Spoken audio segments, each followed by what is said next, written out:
Hey, and welcome back to the number one podcast in the world, the Cellarcast, episode 146. Fuck, 7. Damn, okay. It's 147. I just got off the phone. I was all focused. I was readied up. And you know why I messed that up? It's because I just got off the phone because I was filling out a survey. I got contacted by the National Eagle Scout Association, and they were like, hey, so every 5 years or so, or is it 5 years? I feel like I've totally done this before. Every few years, they do, what is it? They do basically a book. What did they call it in the email? I literally still have the email up. It's, I don't have the email up. I do have it up. No, I don't. It's some kind of book, not like necessarily. It's like a half commemorative book, half data verification for comprehensive Eagle Scout data verification project.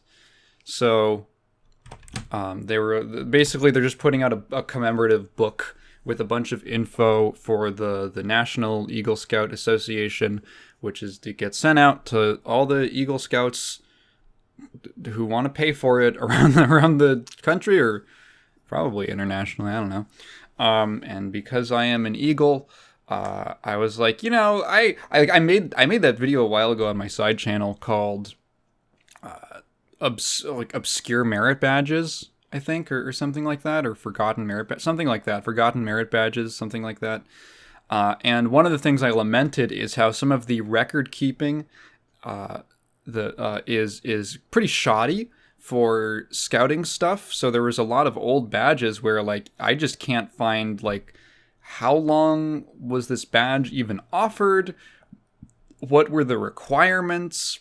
The if you want to find the new stuff, it's pretty easy, but there's old stuff from the 50s or the 60s or something that's pretty tough to find. You would need an actual merit badge pamphlet from that era. And the archiving, at least archiving that is available to the public, it was I thought was a little disappointing. So I care about stuff like that. So I was like, yeah, I'll put my name into it. I am technically a part of, being alive technically makes me a part of history. So I did. I had to. I called them. I gave them a bunch of my information. I had to tell them that I'm a YouTuber and that I make YouTube videos about video games, which was embarrassing. And then at the very end, so the guy was really nice. He was a really nice guy. And then at the end, he starts going over the whole offer, and he's like, "So, where do you want what address would that be shipped to?" And I was like, "Oh, how much is it?" And he says it's this much. It's like $200. And I was like, I think I'll pass on the purchase. And he's like, oh, okay, you could just get the book by itself. And that would be 2 installments of $79.99. And I was like, I think I'll pass on that too. And he goes, okay, if you ever want to reconsider. And I could tell it that whole call was building up to the offer, to that offer. And it's like, you know what? I'm still in the book. I have to be in the book, So if any fellow Eagles want to network with me, they can send me an email because I'm so difficult to contact. I live in a cave, It's not like I have a bunch of different social media contacts and my business email publicly displayed everywhere. And if you look up my name, you will immediately find my YouTube channel with all of that stuff, or my Twitter, or any of my other social medias where you'll be able to contact me. So, yeah, I don't know. Yeah, palpable disappointment. But hey, it was a good experience, I guess. I don't know. It's kind of fun. It feels like you're on an interview. Because they're like, ooh, what was your project? And all that. And I get to talk about how cool and awesome my Eagle project was. You know what else is disappointing? Because there was no questions last time, so we're just going to jump straight into the news. You know what else is disappointing? The Microsoft slaughterhouse. Literally, this morning, as I'm recording this, I woke up to the news that Microsoft is shuttering 4 different studios. Let's see. The list is, I'm reading off an IGN article right now via Wesley Yinpool. Microsoft closes Redfall developer Arcane Austin, Hi-Fi Rush developer Tango Gameworks, and more. This also includes the smaller, mostly mobile studios, Alpha Dog Games, and Roundhouse. I actually couldn't really figure out what Roundhouse did. But Alpha Dog, you might know them for making Mighty Doom, that sort of chibi Doom mobile game a few years ago. Don't know what Roundhouse did. Still sucks. It looks like... So Roundhouse at least is being... It says absorbed by the ZeniMax Online. So they'll probably be put to work on Elder Scrolls Online. So...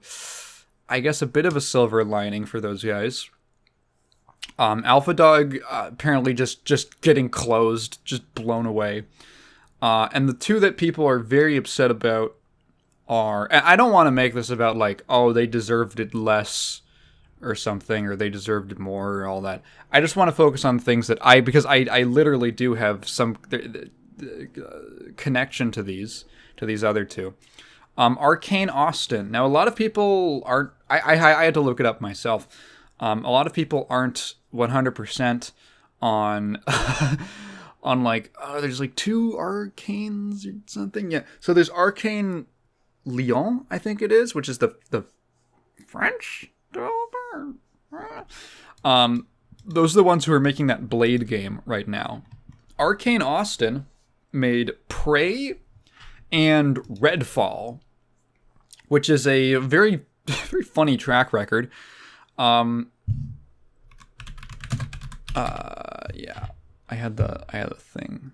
Arcane game, Austin Games. It was, I think, the list just says, yeah, first the I don't know which one. I'm pretty sure that Lyon was the original.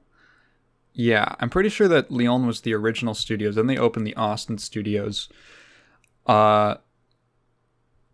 Prey was developed by Arcane Austin. Yeah, Prey and Redfall. Oh, and Redfall was also co-developed by Roundhouse. Oh, and Roundhouse was... oh, shit! Roundhouse... This is so funny. It's a little tragic now. Roundhouse was Human Head Studios, who did Rune. They did the original 2006 Prey. God, it's just a cursed IP. They did Brink... They did they helped on The Quiet Man. Holy shit. Yeah, I think they mostly did, like, canceled Prey 2. Oh, that was a sequel to the original one. Okay. I think that they... Yeah. Very, very weird, like, who owns what and who's working on what is funky. But yeah, so Arcane Austin was the Redfall and Prey people. And it really sucks, because on one hand you can look at it like, okay, their games never performed amazingly well, Prey 2017 was not a commercial success, even though it's an amazing game. You should totally play Prey 2017. That is a real tongue twister. You should totally play that game. Amazing imsim. Honestly, like, I think I mentioned this back when I first played that game when I was talking about it on this podcast. But the real, like, basically spiritual successor to System Shock. It's like the unofficial System Shock 3.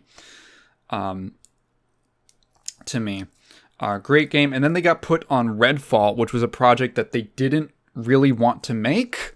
Or at least one that they didn't want to make it in the way that they were forced to make it. They really got screwed with by management.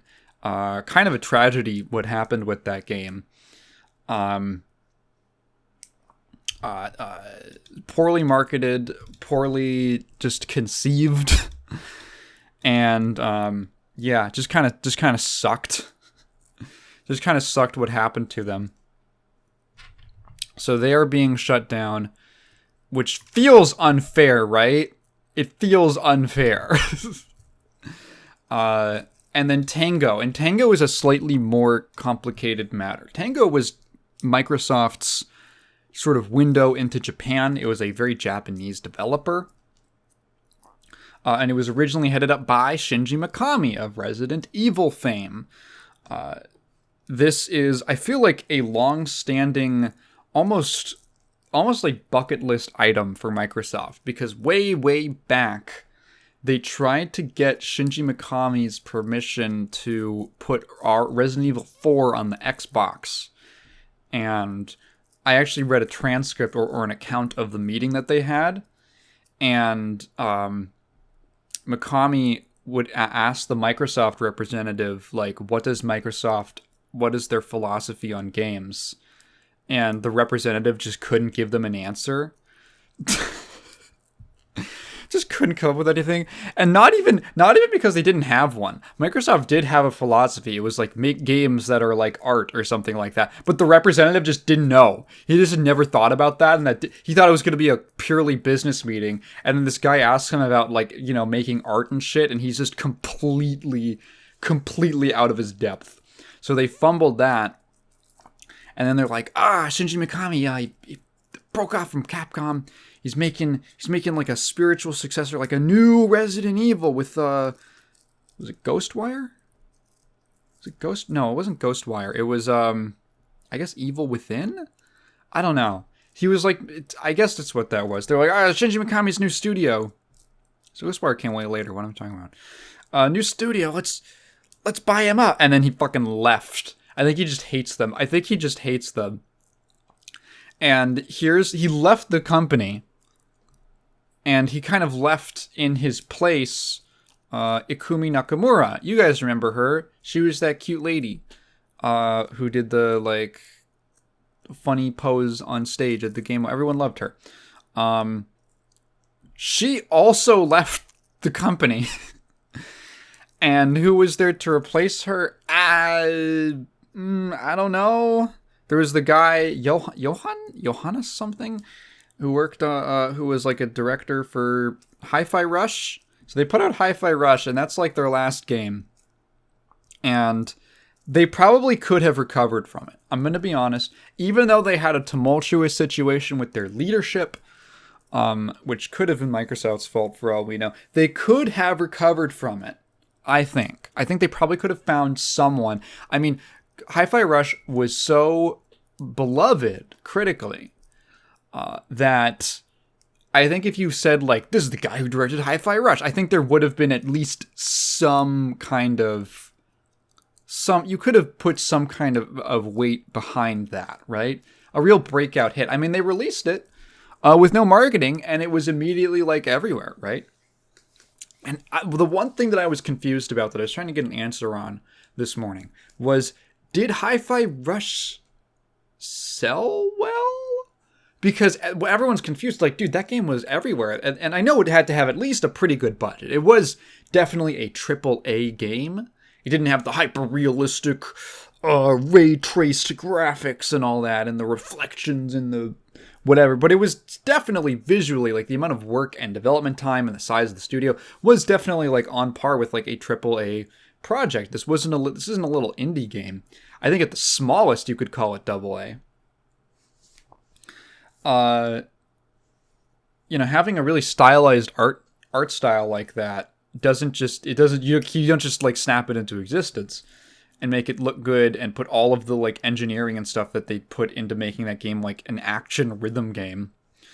So I was wondering, did that game sell well? Because it seemed like, and everyone's like, dude, that game was so good, and everyone was talking about it, and I looked at, the game hit 2 million players. How could they get 2 million sales and not at least, break even? You would hope.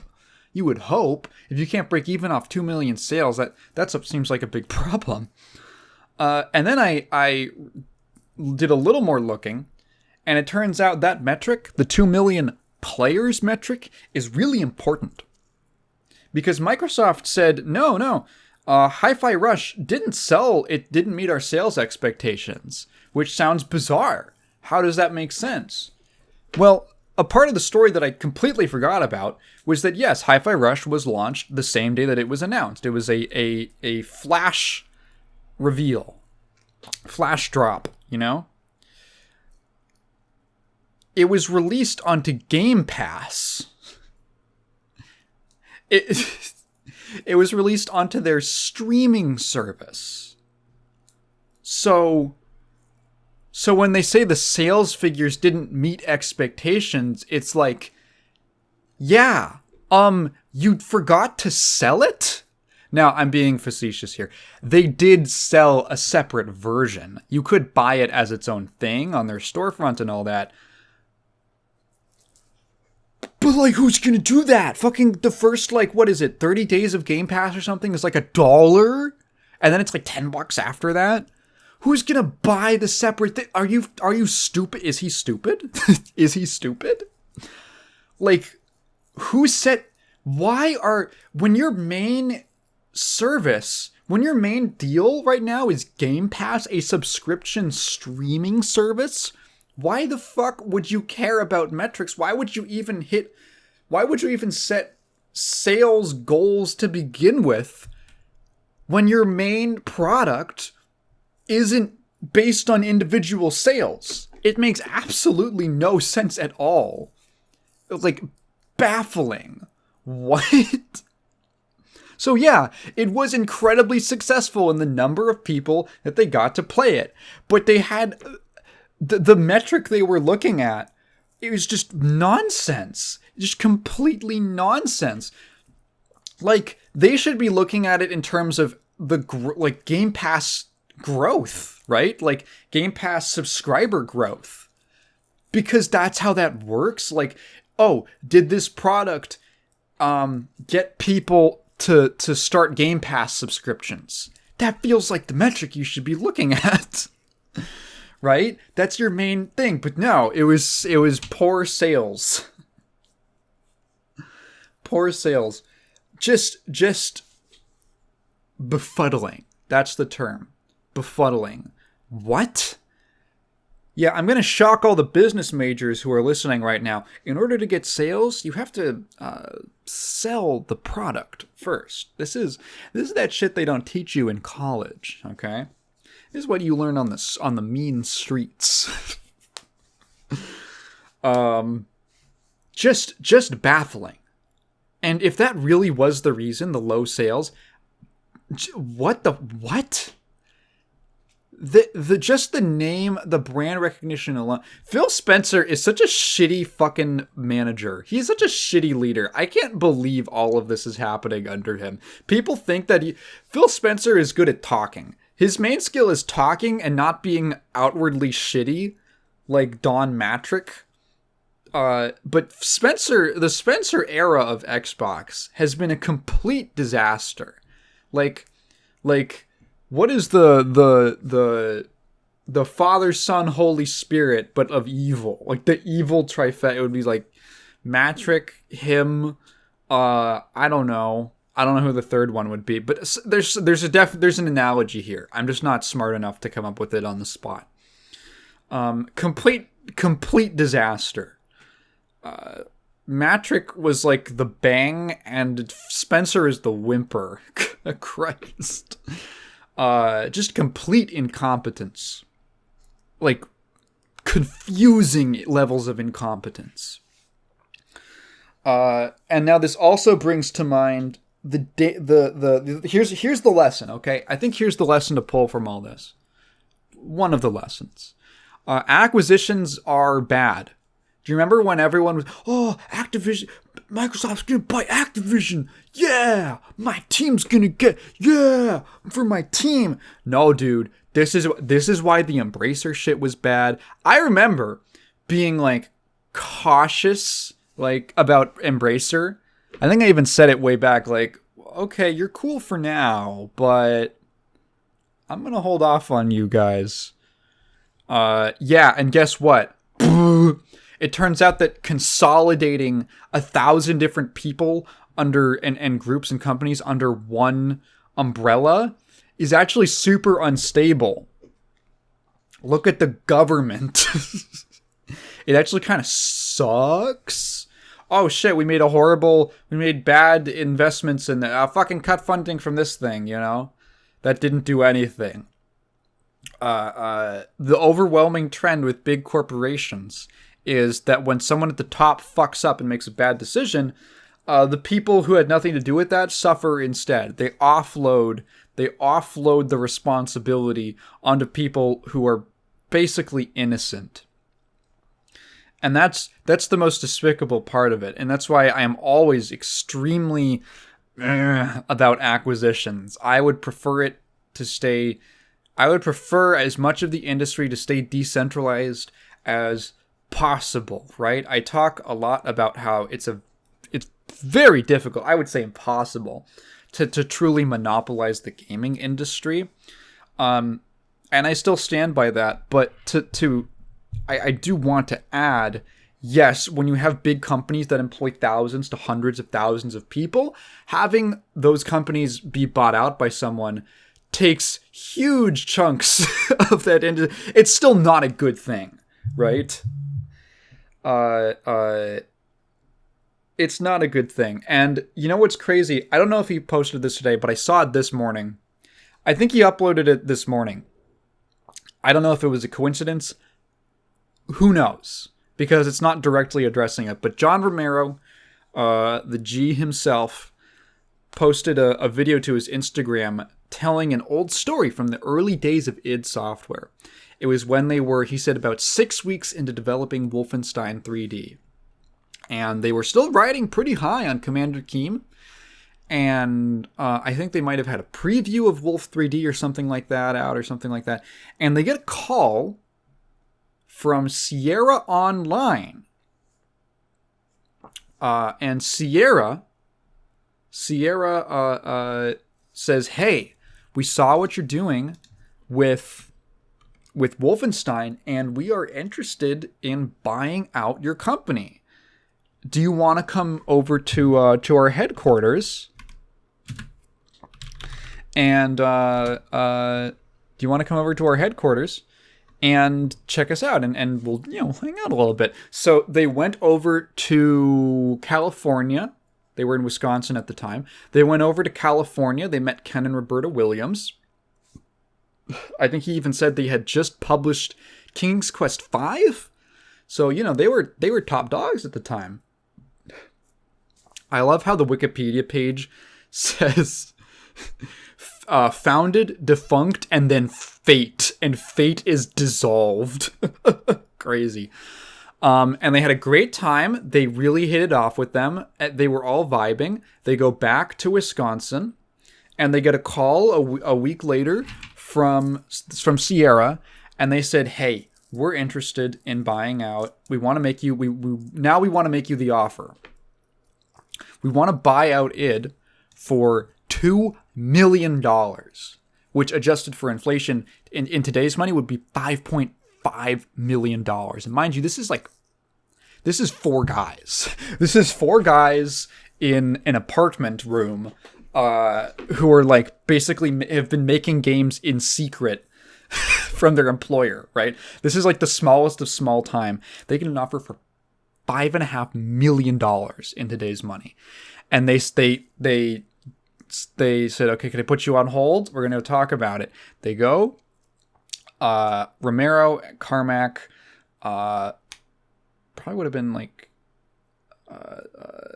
the other guys. I don't know. I'm struggling to remember. Probably Adrian? Was Adrian with them? It doesn't matter. And they're like, oh yeah, this is incredible. This is an incredible opportunity. Do we have to take it? So, but we will have one caveat. So Romero gets back on the phone and he says, okay, we're willing to take you up on the deal, but we want $100,000 as a down payment. We want you to give us $100,000 up front in good faith in case the deal doesn't go through. And Sierra said, nope, that's too much money. And their thought process was, okay, well, if you aren't willing, you are gonna give us $2 million. And if you're so sure about this, that you're going to give us $2 million, but you won't give us a fraction of that up front for a deal that, according to you, is practically already done, and that we're willing to do, you know, we don't trust you on that. So they said, okay, well, we're going to have to say no to it. And then they went on to completely independently make history. Well, sorry, except for the GT Interactive years. So the bottom line is, I would say don't get acquired. I would genuinely say, I'm not saying this from any experience besides just what I've observed. When the overwhelming trend is stay independent. This is something I really respect about George Lucas. I really respect this about George Lucas. He took the whole Star Wars IP and everything under it, and he said, nope, I'm not selling it out to a studio. I'm not selling it out to anybody. I'm going to keep it under me. I'm going to take my money from these toy sales, and I am going to start my own, basically just little industry. I'm going to start, he started Skywalker Ranch, Skywalker Sound, Industrial Light and Magic, and all that technology, all of that innovation. George Lucas is responsible for an incredible amount of innovation in a number of fields. He's like kind of the reason modern electronic music exists. Like modern synths were developed at Skywalker Sound. Well, I won't, not modern, but like, I'm not a music history expert, but like the equipment, like that technology was developed at Skywalker. Industrial Light and Magic pioneered tons and tons of visual effects techniques. All of their other subsidiaries, like, you know, LucasArts and stuff like that, like incredible contributions to technology and culture. And you know why? It's because he kept it all. He kept it all. He didn't sell it out. And you know what would have happened? You know what would have happened if he sold those rights and all that? They probably would have just pumped out a bunch of sequels and some shitty merchandise and stuff like that, and then it would just become something, right? It would just become some bullshit. But he kept it under him, and he kept control of it. And you can disagree with the decisions that he made with Star Wars and the fucking prequels and all that and yada yada. But at the end of the day, he did it all himself, and he stayed free. And I find that very respectable as a creative. Don't sell out. Keep the rights. Don't let them get the rights. If you care at all about what you're doing, don't let them get the rights. It's genuinely not in your best interest.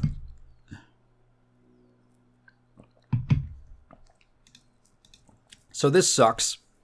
The acquisitions suck. All this sucks. There was a survey at GDC this past year, and one of the biggest prevailing sentiments was among developers in the industry was survive 2024. I've talked about this before, but this has been a brutal year for the gaming industry. Untold numbers of layoffs, people cutting costs, and a lot of it is due to bad decision making and short-sightedness on an industry-wide scale.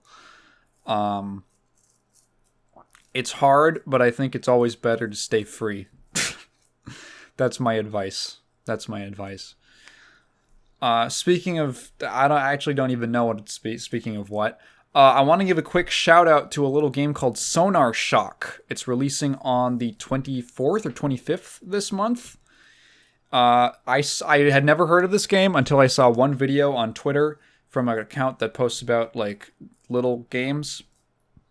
It's an in-development game. It's an indie game. Sonar Shock is what it's called, and you might have guessed it from the title, but it is a System Shock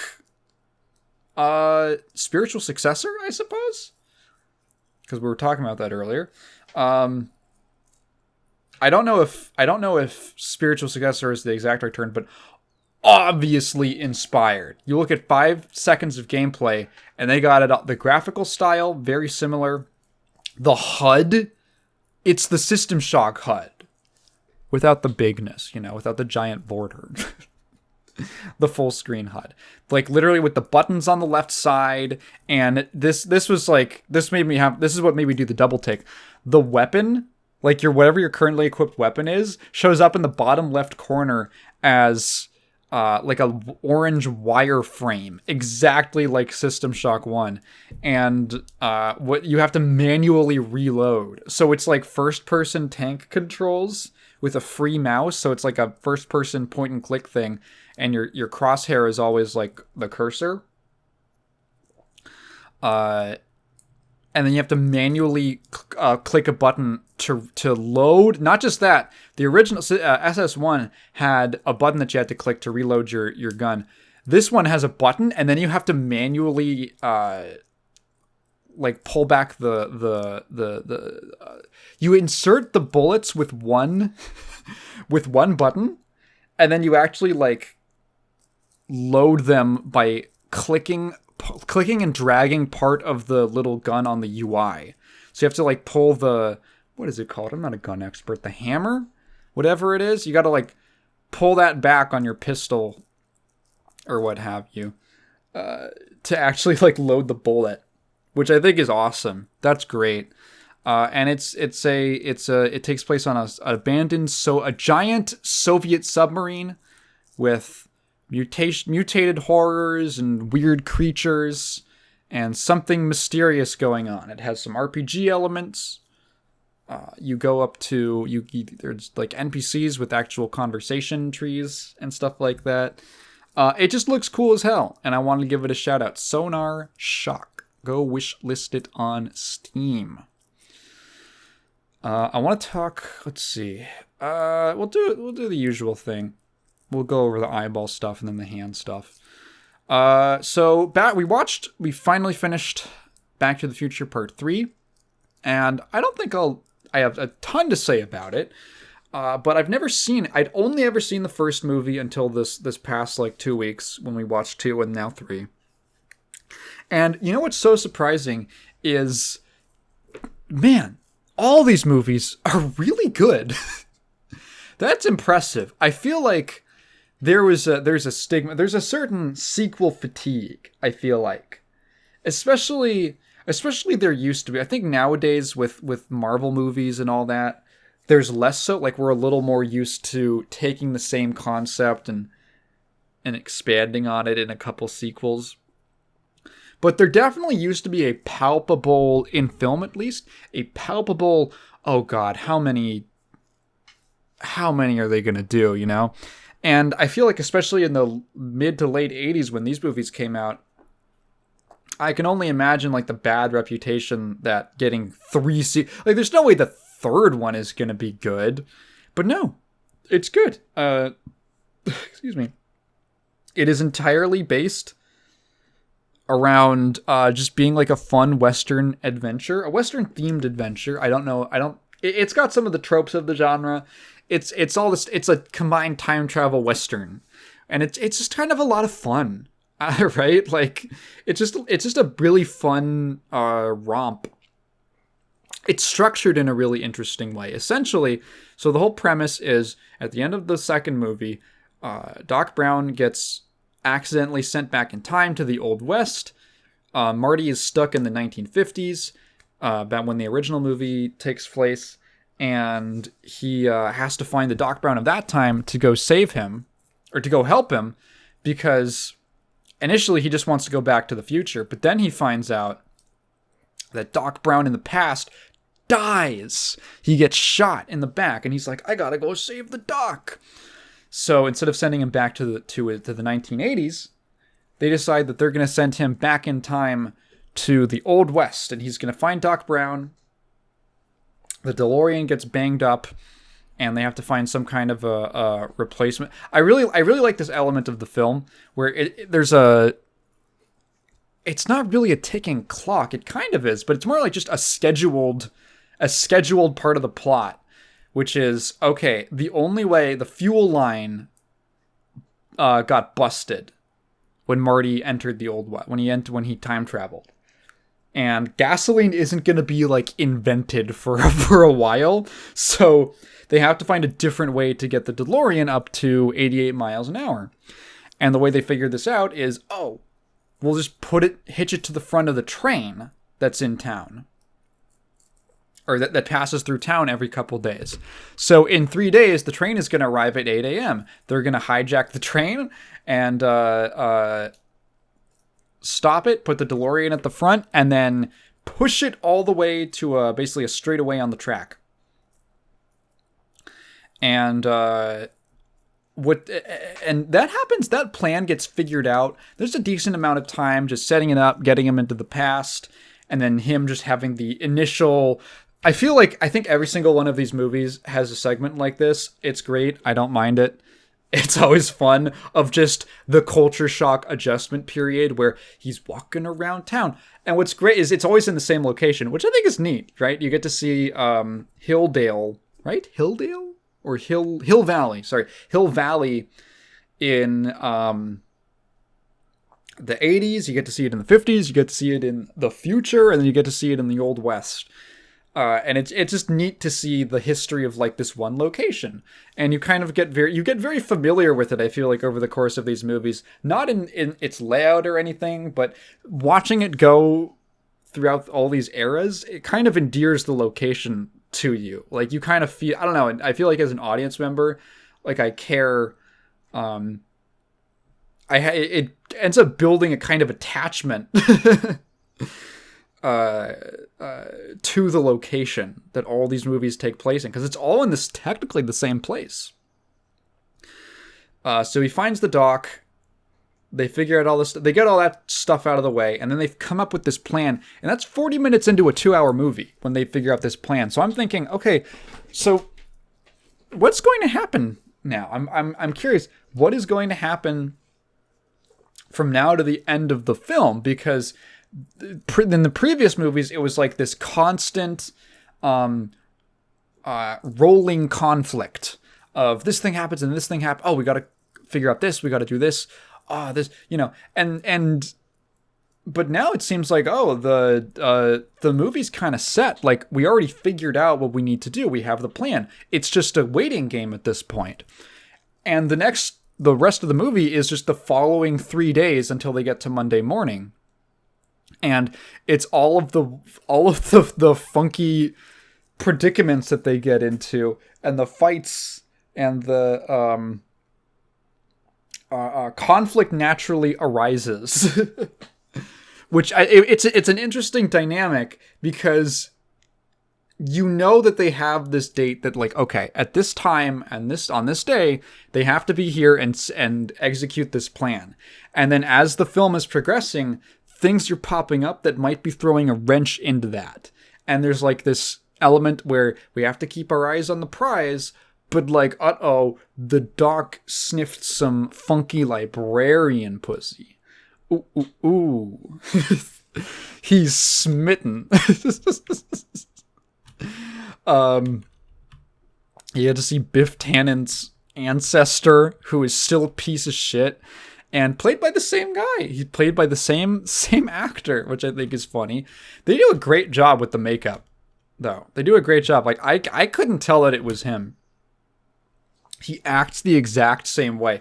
It is like generational levels of hating. Of just being an asshole. Like a genetic jerk. They have the asshole gene in them. I don't know, like, I really don't have a whole ton to say about it, besides I think the structure is kind of fun, because there's this looming, the more stuff happens, the more obstacles you see getting in the way of this looming deadline they have to hit. And just like, I don't know, it's fun. I was constantly engaged with both of these movies. I was just constantly engaged in having fun with what was happening, even though they're paced pretty differently. It just feels like... So we looked this up because I was curious. All three movies were written by the same two guys. It was Bob Gale and Robert Zemeckis. The exact credits of like story by and screenplay change a little bit between them. But it's basically the same two guys coming up with the story. And Robert Zemeckis directed it. It really just feels like these guys are just really into time travel stories. And at the time, those probably weren't. I don't think those were nearly as popular. I think this was the first and second movies. I think probably popularized the idea in media, like in pop culture.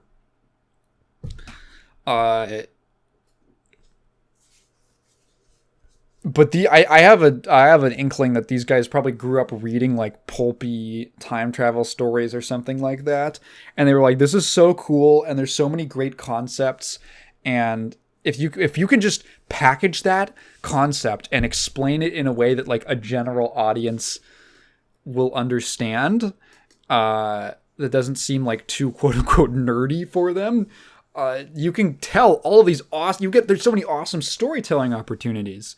And each of them is, yeah, I don't know. They all kind of revolve around the grandfather paradox, or changing the past or the future, changing the past to affect the future. And the first movie is like pretty squarely about that. The second one is like, what would I say? It is definitely about that, but there's a lot more. I think the second movie it's cool because it's like an expansion on the concept, where the first one is entirely in the 50s, and the second one jumps around all over in time, and different versions of the timeline and all that. The third one, again, is like solely takes place in one location, but they take that location and the time period, and they really amp it up, and they lean into having two people out of time in a Western. And like all the trappings of the genre are there. It's a very fun like Western adventure story. It's like, what's crazy to me is that there was never like a TV show of Back to the Future. There was never like an animated series or something, which there totally should have been. I get I don't know. Maybe because this movie wraps up pretty definitively.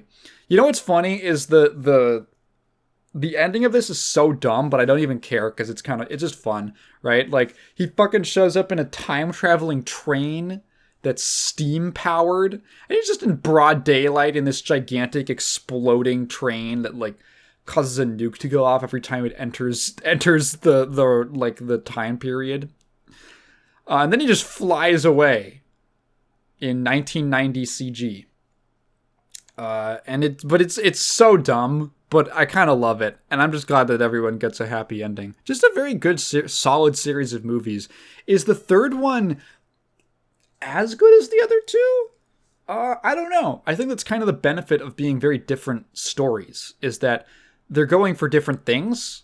So it's a little difficult it's a little bit of an apples to oranges, right? It's a little difficult to exactly compare, well, did this thing do this thing better? And I think that's good overall. Like, you can watch all three of these movies at different times for different reasons. And it's not just like, oh, this is just the second one or the third one is just a directly inferior film. Right? Like, they're all good in their own way, and I think that's pretty impressive. And I'm glad that there hasn't been an attempt to revive these films, because they're just, I don't know, I just like them being as they are. I just like them being as they are, their own thing. It was three really good movies, and they just wrapped it up. So I give a thumbs up to the part 3 as well. Very pleased to do so. I want to talk about something with Dungeon Meshi, because we caught up. We finally have watched up to the most recent episode, which is like episode 18 or something. So Delicious in Dungeon. Is it still good? Yeah, actually. The show's great. I love every single episode. It is just consistently... Every single episode introduces something interesting. It does... It hasn't, like... It isn't one note, though. So, at the start, when I was talking about those first couple episodes we watched, every single episode was some cool new food thing. And the series pretty much goes like that for a while. For like, a bit, maybe like half... I'll say like 10 episodes. And then you hit this point where they finally get to like this major impasse in the plot that they've technically been building up to, and you're like, oh, okay, well, we're already here, so what's going to happen? And it stops being about the food for a little bit. It stops doing that, but it replaces that with really good character writing. I wouldn't say replace, but it now the focus is on, I'm really interested in what's going on with these characters. So you take away the main gimmick. I think it's a real testament to the writing. You take away the main gimmick of the show, and it still stands up. And in fact, it's really, I think it's really well executed in that sense, because that gimmick hooks you in for that first half of the series, that first big chunk. And that's where you get all this characterization. That's where you develop and kind of establish the characters' relationships. A bunch of other, just, fleshing them out and stuff that might seem kind of fluffy at the time. But it's just adding to the group and their whole dynamic and how they feel about each other and all that. And then they take the gimmick away, and you're left with characters who are actually still very fun to watch. I loved the whole Red Dragon arc. It's like a 3 or 4 episode arc, and it's really interesting. So I'm still recommending it. I'm really curious. I want to see where it goes next, dude. Like I just wanted more. I just want more. But I want to talk about something that just occurred to me while we were watching it. So there are like 2 characters in the show, and I have tried to stay away just for, I guess, I just don't want, I like to go into things, if I can help it, I like to go into things without a ton of prior knowledge of where it goes. So I was trying to kind of avoid spoilers, but I saw a bunch of stuff about the elf character Marcille and the sister of the main character, Fallen, who is she gets eaten by the dragon at the start of the series, and she's who they're trying to rescue. And about them being all lesbian for each other. And up to a certain point in the show, I was like, okay, well, are they real? Because we get a backstory, like, oh, they were friends when they went to magic school, and there's a couple points where Marcille says that she just wants to get to Fallen and just, rescue her. And I was like, okay, are they actually like have something romantic, or is this just people on Twitter seeing two characters interact one time and going, oh my god, they want to fuck, they want to make out sloppy style. And then, because I was like, oh, well, it hasn't been proved to me yet, basically, that she has any kind of romantic inclination for Fallen. And then Fallen comes back, and there's a little episode of the group kind of like recovering from the battle and all that, and some stuff between Marcille and Fallen, and I thought they were gonna fuck on the spot. I thought they were installing a fucking Cedar Rapids in the dungeon, dude. I was looking at Kat like, what? Are they gonna fuck? like they're all getting ready to go to bed, and Marcille's like, uh-oh, we only have one bed for the two of us. And she's like, and it's crazy is the show doesn't even call attention to this as like a gag or anything like that. She's just doing this. She's just doing this on the side. She's like, the way she's just lounging on the bed, Marcilla's like on her front, with her little like legs kicked up in the air and her nightshirt like hitched up a little bit so that her ass sticks out. And she's like, oh, wow, we haven't slept in the same bed since school. And I was like, what do you mean by that? What does she mean by that? And like the scene with them like taking a bath together that is so like insanely sexually charged. It's like, whoa. She is super fucking lesbian for her. Unbelievably so. And then stuff in even a few episodes after that of the way that she reacts to fall in when certain things happen. And it's like, oh wow, no, I 100% believe that she's into it. She loves those big white girls. And something really interesting occurred to me. So in real life, let's just say for instance, if you're a man, you don't have to have sex with a man to be gay. You just have to be attracted to men. Right? Like, your sexuality, you exist. Right? You exist as your own person. And you exist kind of regardless of whether or not other people are perceiving you or know of you. And you can be gay or whatever. Like, any aspect of your personality is as real as you experience it, right? You don't have to demonstrate being gay by smacking up other guys with your lips. But in fiction, you kind of do, right? Like, okay, I'm sure I am not the first person to make this observation. But there's like this interesting thing where, of course, fictional characters aren't real and they only exist in our heads. So if a character if it's never stated what their sexuality is, excuse me, and they never, they don't perform it, it's kind of just like a Schrodinger's cat, right? Schrodinger's Gyat. See, I know the lingo. I'm with the kids. I know what the kids talk about. It's Schrodinger's Gyat. Schrodinger's gay. And I just think that's really interesting because it poses this strange, I don't know, is it a predicament for representation?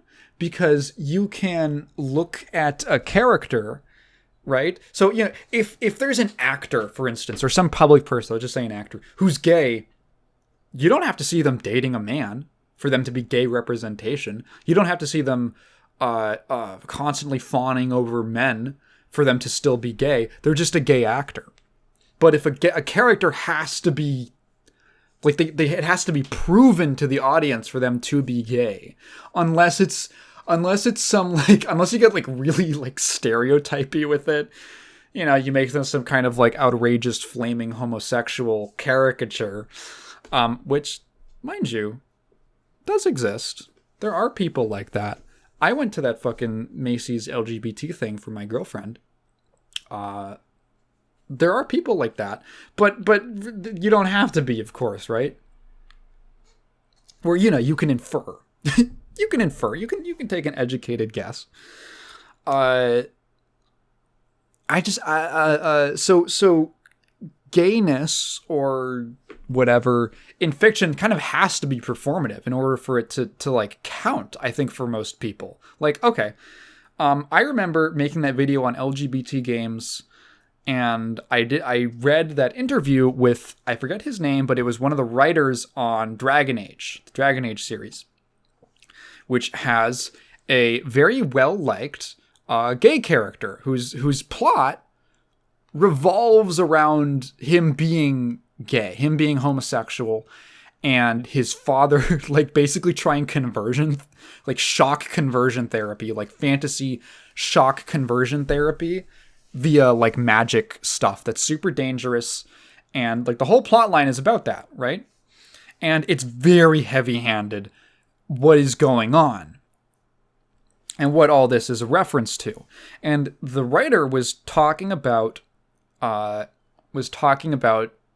writing gay, writing representation into stories. And one of the things that he said that I thought was interesting was, in order for representation to kind of get through to people, you have to be, like, sometimes you have to be really overt.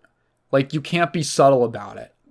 you have to like kind of put it in their face to some extent that like, no, this is a gay man. This is a metaphor for shock conversion therapy. And stuff like that. Otherwise, it'll just, people can deny it or something. You have to make it like unquestionable. And that was something that on one hand, he, as a writer, I think he expressed some I don't know if frustration is the right word, but as a writer, like, you know, you don't want to just hit your audience over the head with a message all the time. It would probably be nice if he could write it in a more subtle way. But just because of the real world, he felt compelled like not to. Or he felt like he had to write it in a much more upfront manner. And I think that's interesting. Like, even so, I've heard of this. There's apparently some kind of a little squabble in the LGBTs with bisexual people who are in relationships with people of the opposite gender. So because they quote unquote appear straight. So I think number one, there's some loathing isn't the right word. What am I thinking of? Not loathing. Dude, the word it was in my head. I literally used it, the resentment. I think there's some resentment from homosexuals because if you're bisexual, you can date someone and look like you're straight, right? Doesn't make them less bisexual. It just, you know, it's not a fucking, and also like it's their business, right? Like it's their fucking business. Who they're attracted to and who they're dating. You're not, it's silly to say you're obligated to date someone of the opposite of who, or of your own sex, just so that you can prove that you're attracted to men and women. That's silly. But there's like that thing, right? There's that like, you have to prove it so that we know. I don't know.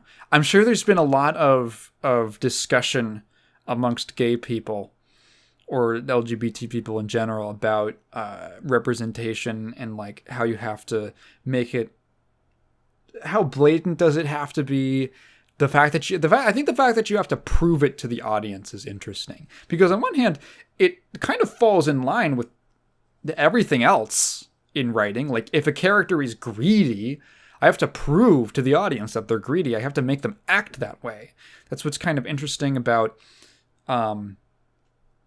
fiction. Except for certain.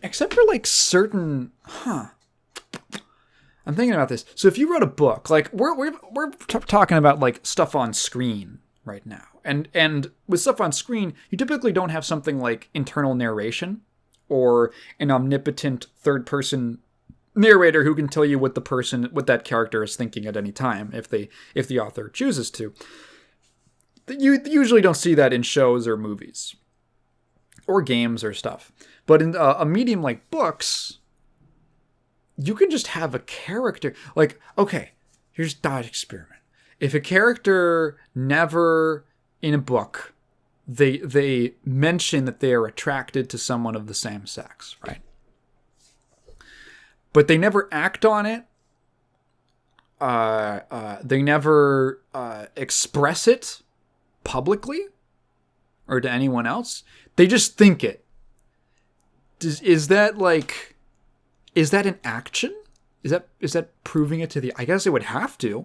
That's another cool thing. I mean, I think this is partly interesting because, the way in which something is like performative, like some character trait is performative, changes depending on the medium, right? Like in a book, you can have a character just think about something, or you can do something like they see someone and their internal monologue, their internal narration, like you could do it in even a subtle way where an internal narration might focus on certain attractive qualities of men and maybe not women or something like that. If your perspective character is like a gay man, then like you could pick up on stuff like that. Hey, you know what's funny? Let's throw in even another wrench into here. I remember someone. What was it? There's a.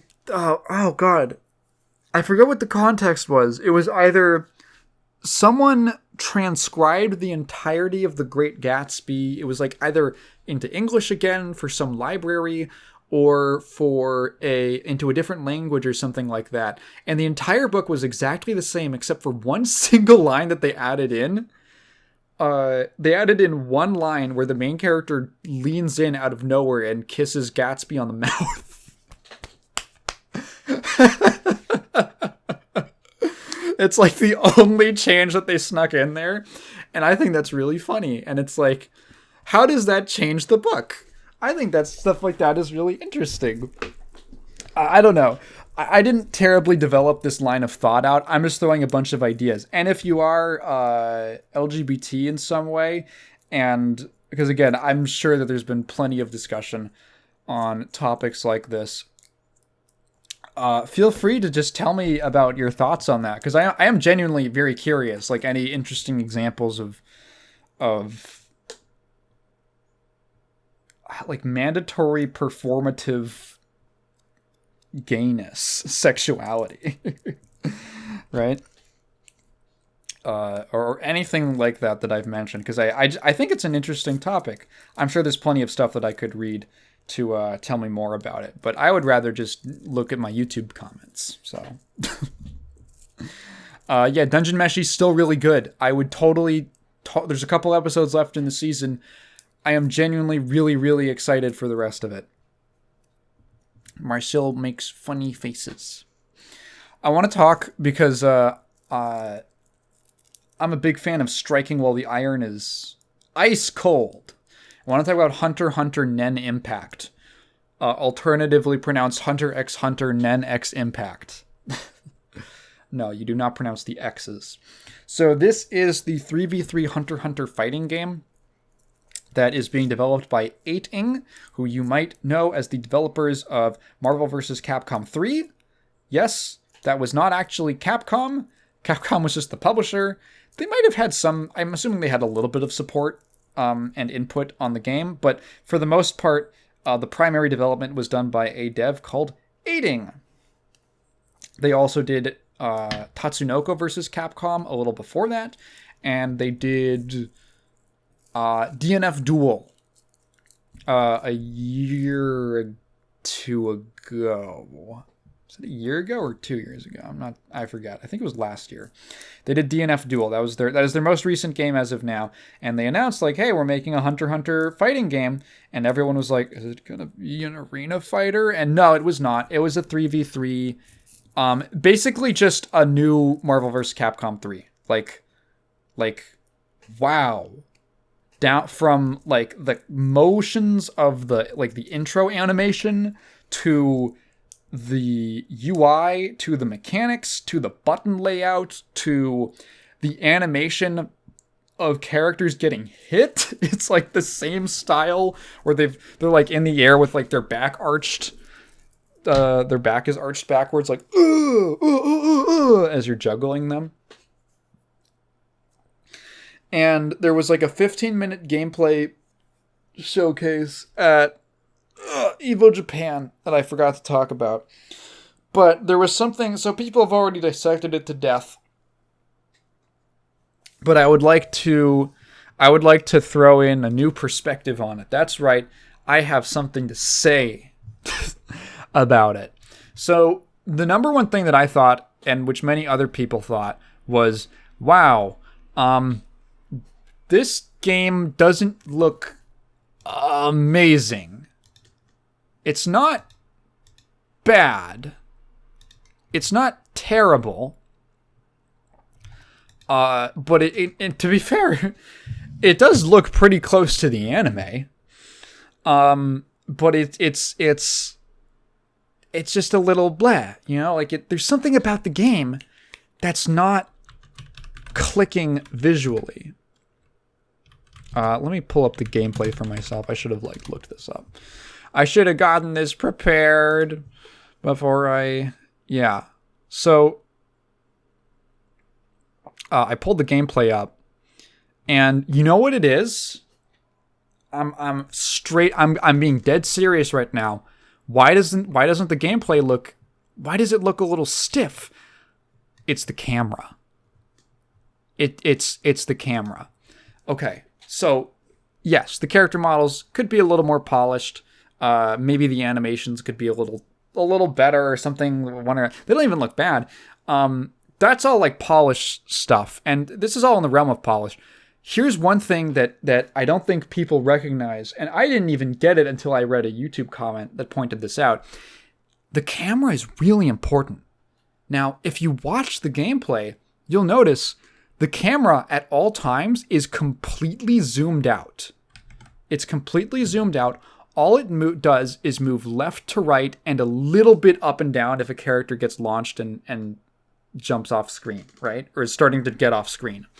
There's a little bit of like vertical tracking. But what it doesn't do is zoom in and out. Even every single fighting game, even like, it doesn't matter if it's like Street Fighter where the camera is a little more pulled in, or if it's something like Blaze Blue where the characters only take up like half the screen. or their heads are at like the halfway height of the screen because it's such an aerial game, right? It doesn't matter what game. They all do, when the characters are closer together, they pull the camera in a little bit. And when the characters are further apart, the camera pulls out a little bit. And there's just a constant little zoom in, little zoom out that happens as the characters, as the two players change in distance, as they get closer or further away from each other. And camera is really important in a fighting game. I've realized now how important it is, because fighting games do not present you with a lot of freedom for your camera. They take place in a little box, and you have to somehow find a way to make that box look dynamic, right? In any other game, right? In any other game, there's they usually have bigger maps. Even like, in 3D fighting games, you have way more, something like Tekken, you have way more different angles that the characters can be positioned from on screen. In a 2D fighter, you're on a plane. They've got two axes to work with. And you have to find little ways to make that little box interesting and to give some level of dynamism to it. Contrast. Contrast is always the most important thing. Contrast is like when this is for like everything creative. When a wheel, like a saw blade, hits metal, like a spinning saw blade hits metal and 1,000 sparks come out, that's contrast. That's like super fast motion versus dead still. And when you put those up against each other, 1 billion sparks, a ton of energy explodes out. I'm going to quote Pat Staresat from the Castle Super Beast podcast, because he actually put this sentiment, which I've had for some time, into words, which is friction makes sparks fly, which is a great quote, because it's 100% true. Like in everything, like literally, like I've talked to people about stuff like public speaking, and one of the main things I tell them is just like contrast. Just have contrast in the inflection of your words. Go up and go down. Talk for a while at a very specific pace and then stop. And then whatever you just said last now has a lot of impact put to it. And then you start talking again. And then the audience starts rolling with you. And like, that's how you get an audience into your control. Every single thing is contrast. When you listen to music, I think like one of the most powerful techniques for me in music is when you have two different contrasting tones from two different instruments on top of each other. Like, take a look at like breakcore, for instance, the genre of breakcore. You know what a bunch of breakcore is? It's some messy, chaotic drum beat, and then some kind of like slow piano or something. Bum, bum, bum, bum, bum, bum, bum. And that contrast and making your brain focus on two very different things at the same time just like makes your brain go faster. It makes your brain go harder. In comedy, oh my god, I was rewatching. So when I was going back, I got into like a little TF2 phase a little while ago, and I went back and I watched a bunch of the Meet the Team videos. And one thing that's always okay, I'm gonna be 100% honest. I have found forever, for as long as I can remember, I have always found a lot of the TF2 community extremely unfunny, and I think a lot of it is that they try to emulate. I think a lot of people try to emulate the TF2 style of humor, and they fail because I don't think they actually understand it. They just go, oh, wacky character says funny line. It's like, no, that's only half of it. If you watch every single one of those Meet the Team videos, the funny part of the character is the contrast. Voice crack. It's the contrast. Like snipers. I love snipers so much. He's like this cold-blooded killer.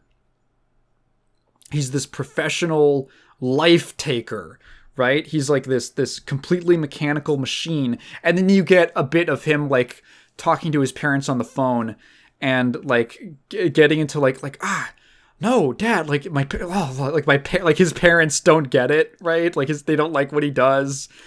He has like, oh, put him on the phone. No, Dad, no. And that's the contrast. That's the funny part of the character, is that he does this thing which would be kind of considered psychopathic, but there's this other half of him that's completely different. The pyro, really blatant. He's a murderer. He's like a psychopathic murderer, but in his head, he thinks that everything's like this magical sunshine and rainbows wonderland. The heavy, big, loud, brutish guy, but then he sits down and he's like, and he speaks in this very like slow, kind of intelligent way. And then you hard cut to him like screaming and laughing and blowing his minigun out. And like that's the contrast. It doesn't have to be complex. It's just one thing, other thing. That's what makes characters interesting. That's what makes comedy funny. That's what makes music interesting, is a difference between this and that. I realized that I got started on this because I was talking about the Hunter Nen Impact camera, but really, like that is the lifeblood of making everything interesting, is two elements. The fucking Kuleshov effect. You've probably heard of this. That's where the meaning between two shots in like a film, the relationship between two different shots is creates more meaning than a single shot. The context of when the second shot is okay, like the classic Kuleshov. If you don't know, it's basically there's a demonstration of it by, I want to say, is it Alfred Hitchcock? I don't know, but like it's basically, the example is he starts, there's three different instances, like three different takes, three different edits. Each one is two shots. The first shot is always a shot of him as this old guy, just looking off camera and smiling at something. And what is the second shot? The second shot changes each time. In one, it's like a mom playing with her daughter out in a field. In another, it's like a woman in a bathing suit, and in the third one, it's like a coffin. and just changing what the second shot is creates a story. It immediately, if you were to show any of those shots on their own, yeah, you could maybe come up with something that's going on, but you match it with that first shot, and now you have like a real story. And that's where like so much of the meaning is derived from. In one, it's like, in the first one, it's like, oh, maybe he's their grandfather, and it's like a wholesome smile. In another, maybe it's kind of lecherous, it's kind of perverted. He's like giving this creepy smile to some lady. And in another, oh my, why is he smiling at this coffin? Did he kill them? Does he have a secret?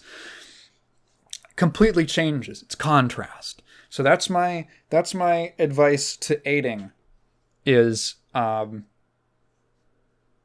make the camera zoom in and out a little bit. It'll make your game look a lot better. I think the game looks cool. The game looks cool from a gameplay perspective. It is really just like Marvel 3 and Tatsunoko versus Capcom. If you think those games are cool and you like Hunter x Hunter or any of that's appealing, I would check it out. If you haven't heard of it, obviously it's a while away from being out, and I'd hope that some of these things are going to get polished up, because it's definitely not too late. Not at all too late. Looks like it might have kind of a small roster. It's like a 3v3 game. And you kind of need like a lot of characters for that. And I think there's like 16 or 20 on the character select screen. And like, that's like not a lot. Like 25 I feel like is maybe the minimum for like a 3v3 game. Because you need more variety. You need a lot of variety.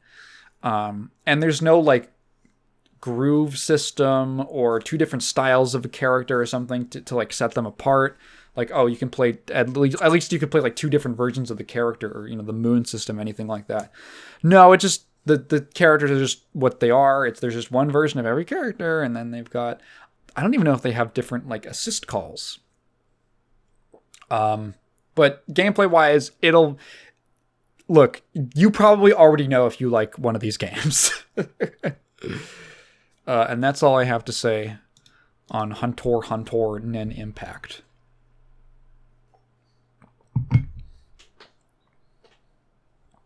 I want to talk about an interesting little game that I found out about via my comments section on the Clips channel.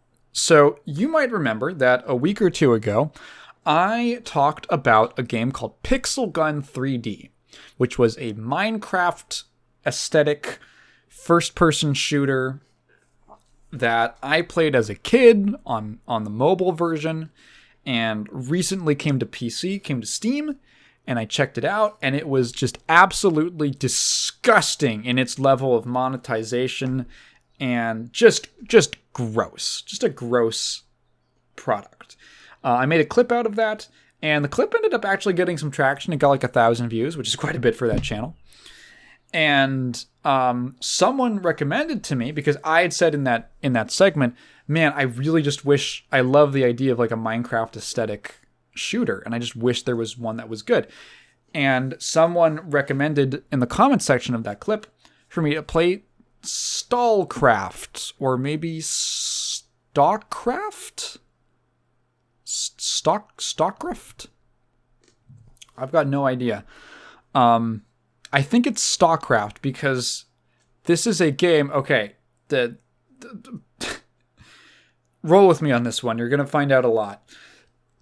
This originated as a Minecraft mod, and it is now its own thing, okay? Which is where the craft comes from.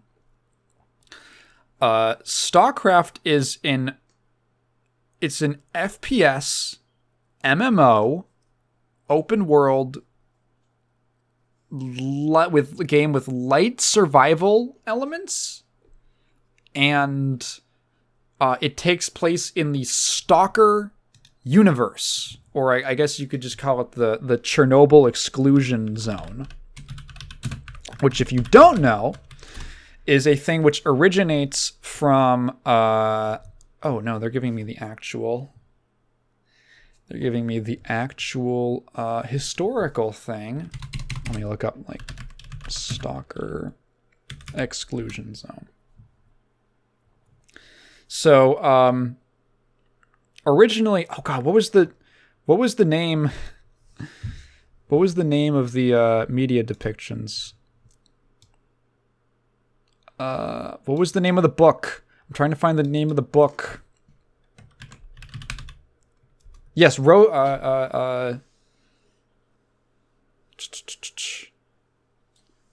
So, oh my god, I'm just gonna fucking pause this so I can do my actual research before I should have my research.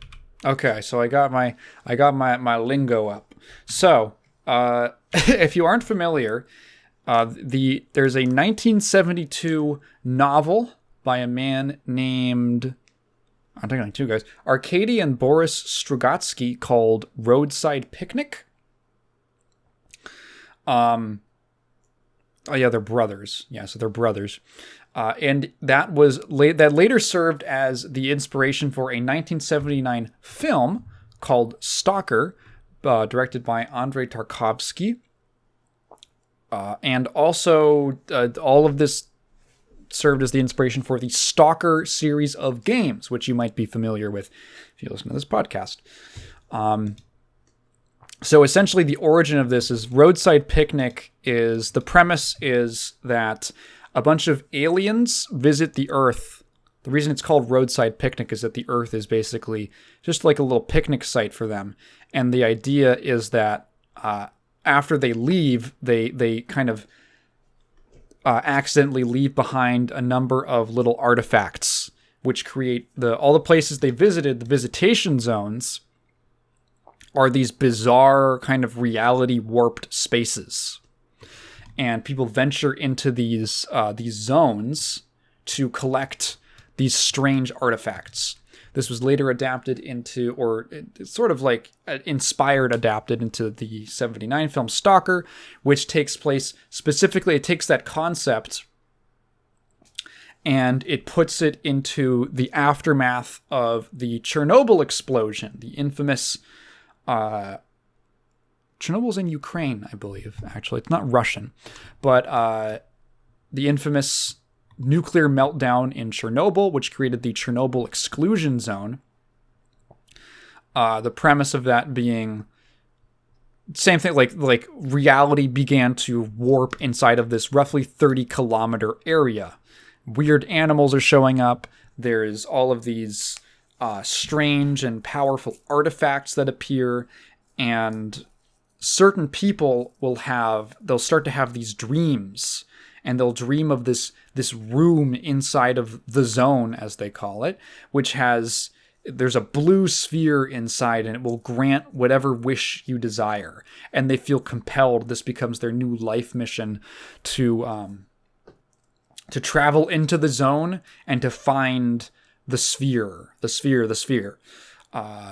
Adapted again later into the Stalker video games, and a bunch of different media takes inspiration from it. It's very cool. I should really read it at some point. It seems like something that's up my alley aesthetically and conceptually. I find it fascinating.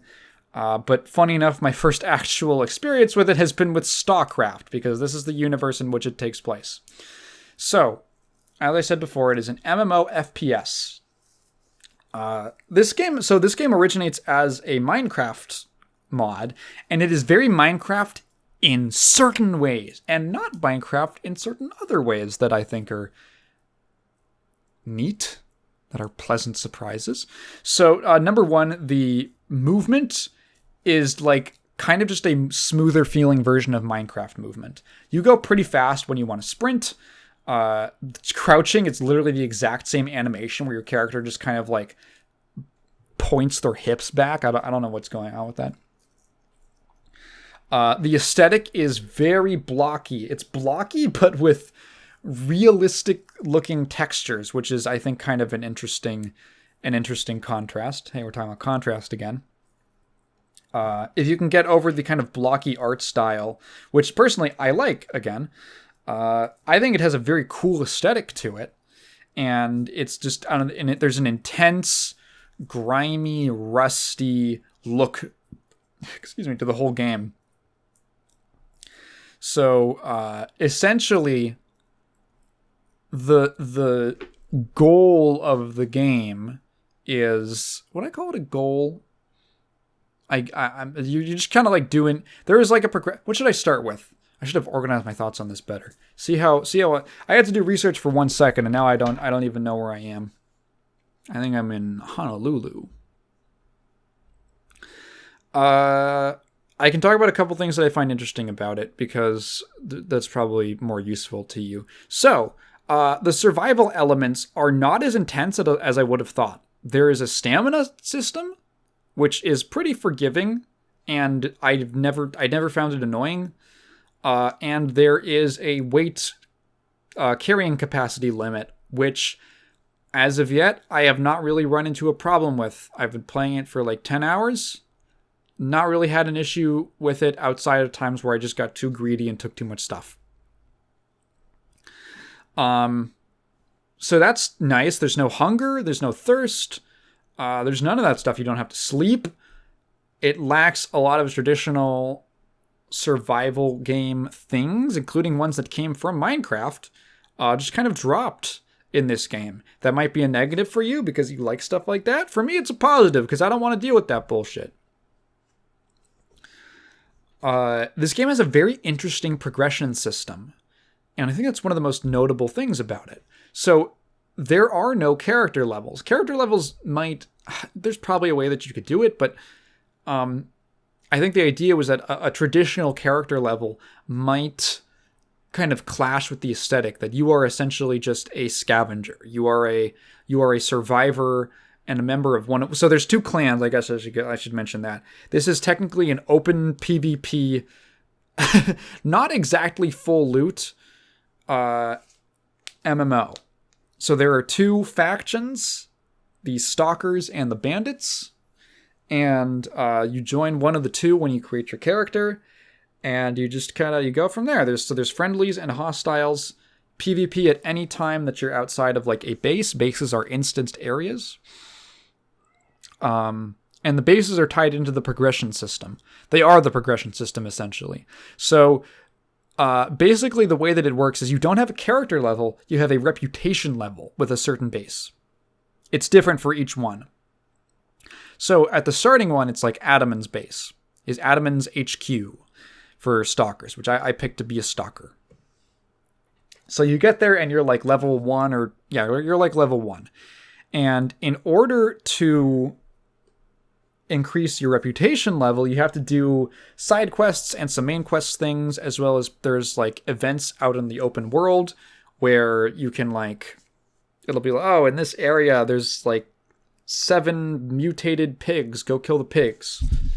And then you do that, and on top of the rewards you'll get from doing the event, you will also get some faction rep.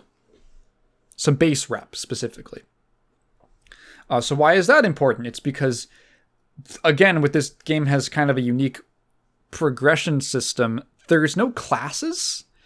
There's no classes. There's a number of different weapon types and like gear types. I'm trying to explain this in a way where because it took me a while to wrap my head around it. There's a lot of information. So essentially what this game does is there is a merchant. You don't pick a class. You basically go to the weapon merchant, and the weapons that you can buy from the merchant are level locked. And sometimes it's different bases have different levels. So level locked for different bases. So in order to get the level 1 version of this gun, I need faction level 1 with the starting base. Okay, cool. In order to get the level 2, I need faction level 2 with the next base that you kind of are directed to via the story. So you have to do stuff over there before you earn the ability to buy the gun. They're all level locked. Which is interesting. It's kind of like a tech or a skill. It works like a skill tree. So essentially, I was like, oh, the sniper rifles are cool. So let me go to the sniper rifle section.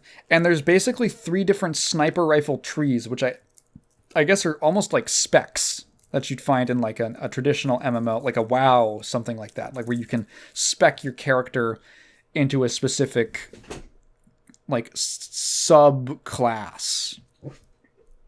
So one of the snipers is so there's 3 starting sniper rifles, right? One of them does a little more damage at the cost of speed. One is a little faster to fire, but at the cost of a little bit of damage. And then the third one does twice the damage of the other 2, but it has like half the ammo capacity and it fires way slower. And each of these almost represents like a different play style or a different take on the long range rifle.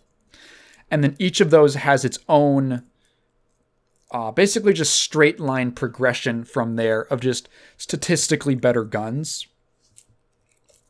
That might sound cool to you. That might not.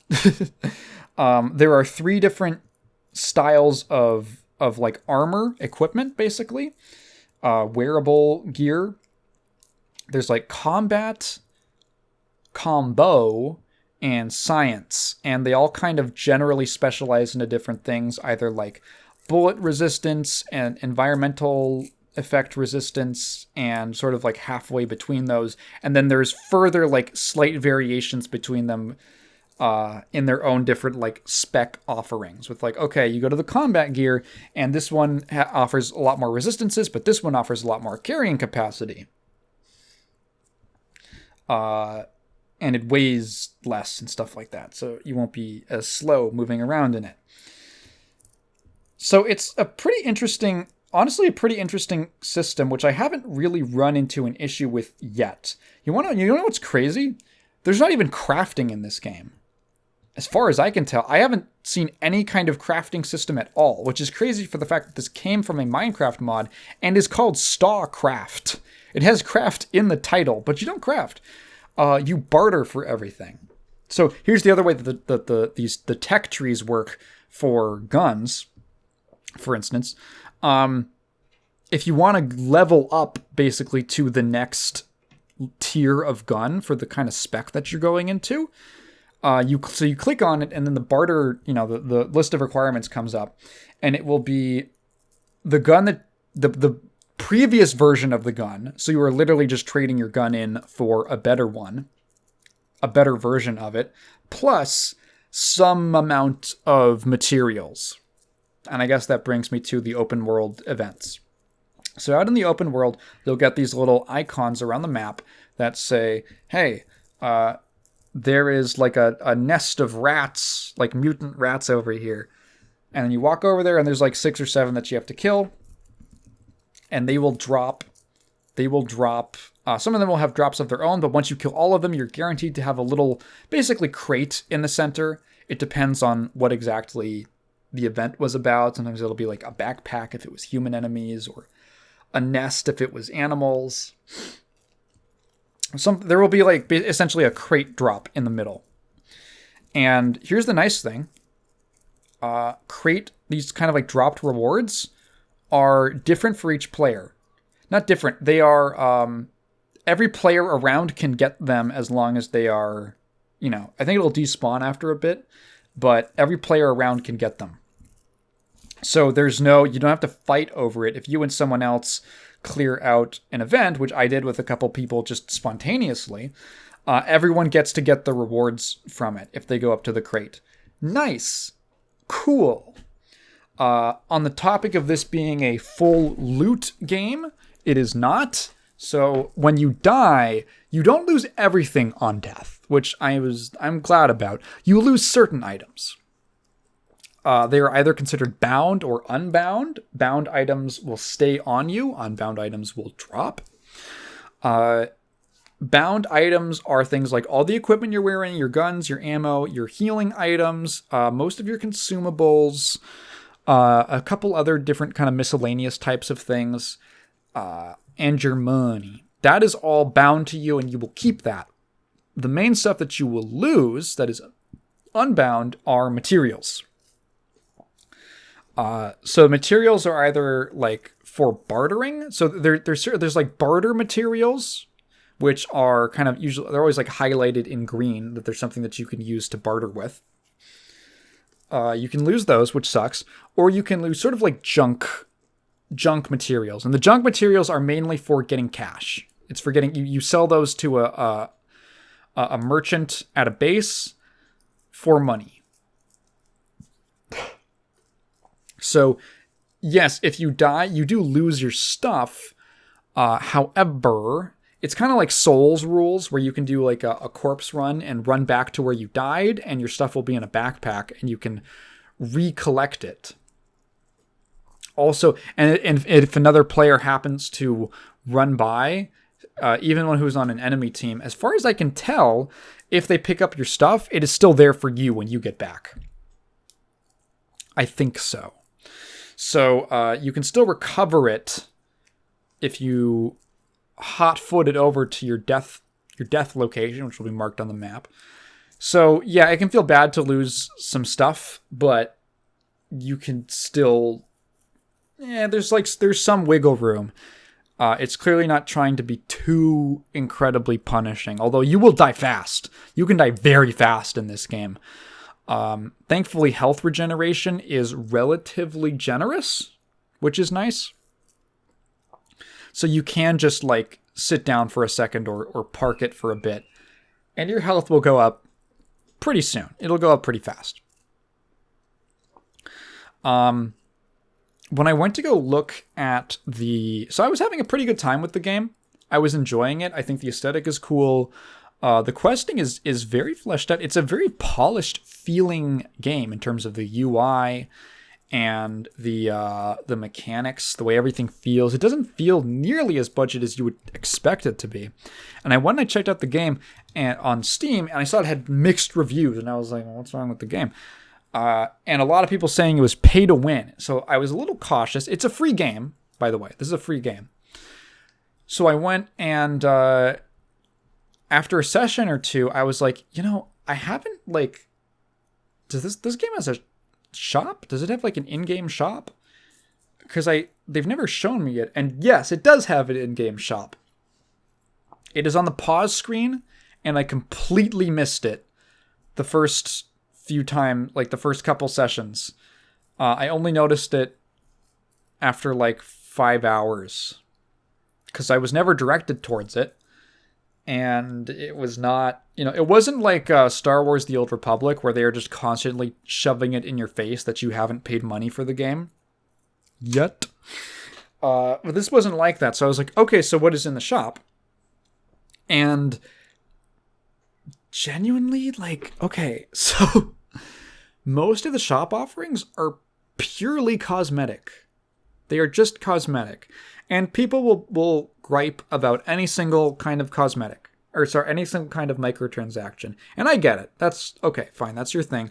Personally, it's like, yeah, you have to make your money somehow if you want to sell people on your game, or if you want to make some kind of return on your game. I'm not expecting you to be some kind of saint who just does it all out of pocket, especially if you have staff.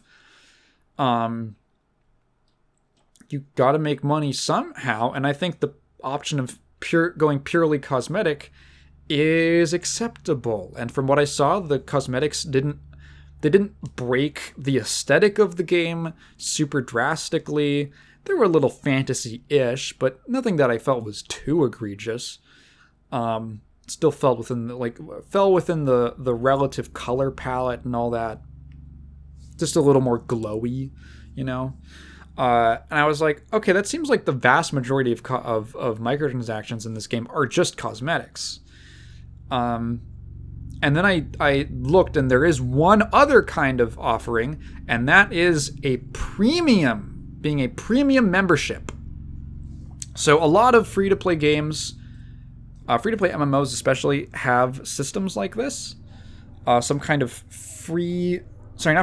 premium membership for paying customers. And the, how much is it, actually?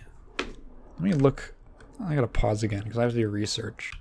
Okay, I just did some quick digging, and they do that kind of annoying thing where you can't just buy it with your regular money. No, you have to use stall coins or stock coins, however you'd pronounce it, to purchase anything in the cash shop. So you have to use their currency. So how much does premium cost? It costs, for 30 days, which is the only real relevant one, for 30 days outside of Russia, it would cost you 1,200 stock coins. How much? What packages can you buy stock coins in? You can buy. Well, the closest one would be 1,100 for $10. So 100 stock coins short of getting a month subscription. However, you can then buy 100 stock coins for $1. So for $11, it's an $11 a month it's an $11 a month subscription, essentially. I don't know, like what was the purpose of that, of making that so specifically close just to get a single extra dollar. Kind of annoying. I don't like it when devs do that. But hey, $11 a month for... So what do you actually get with premium? You get a slight, like a 15% boost, like increase in the resources, like materials that you get. You get another like 15% increase to the money that you get when you sell stuff to a merchant. You get like 1 or 2 extra quests per, like, I think base or something like that. Or you get a couple extra quest lines. And it's kind of the main thing, is from what I can tell. There's a couple other benefits to it, like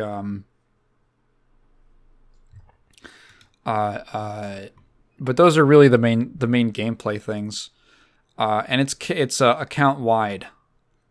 So on one hand, I'm like,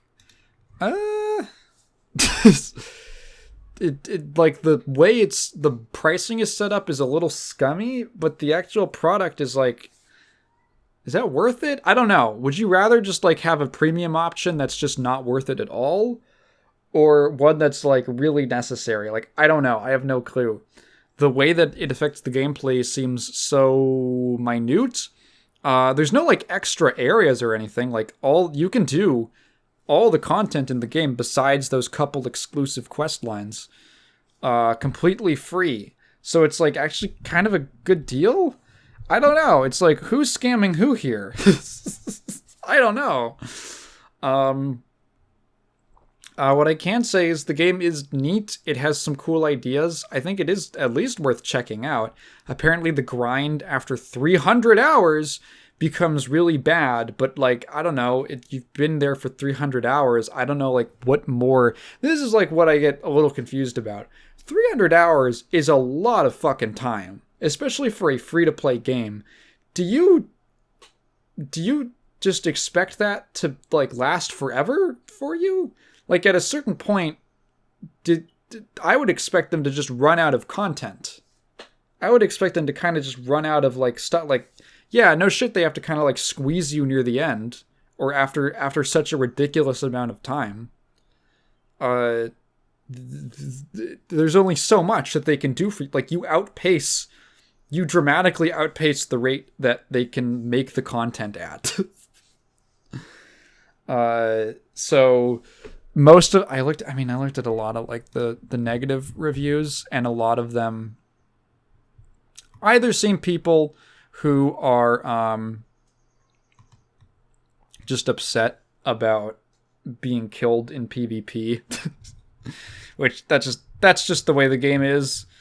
Or it's people who just say that, yeah, after 300 hours, after 500 hours, the grind is horrible, and the top level PvP is super imbalanced. It's like, welcome to video games. That's every game. So, I had a pretty good time with it. I don't know exactly how much of it I'll be playing in the future. It didn't quite scratch the itch that I wanted it to, but it was a neat experience, I'll say that. I ran into a weird issue where, for some reason, when I opened the game, my cursor was just invisible. And it was practically impossible for me to get through the menus, so I have to play it in windowed mode. That's the only way my cursor will show up. So, pro tip to all you out there. But yes, Stalcraft or Stalcraft, who knows. Neat game, neat ideas.